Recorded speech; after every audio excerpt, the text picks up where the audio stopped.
Bad news from home. After Rizal left the country, the persecution of the Filipino patriots who signed the anti-Friar petition in 1888 escalated. The Calamba agrarian conflict of 1888, in which the tenants, including Rizal's family, were being persecuted by the Dominicans. Manuel T. Hidalgo, husband of Saturnina, was exiled to Bohol while Mariano Herbosa, husband of Lucia, was denied of Christian burial because of the malicious rumor that he had not confessed since marriage. Laurea- Laureano Biado, a medical student at UST and a friend of Rizal, was in prison because of owning a copy of Noli Me Tangere. The good news from home.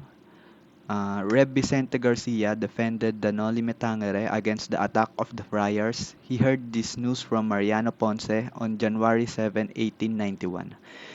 Rizal wrote to Father Garcia expressing his personal gratitude.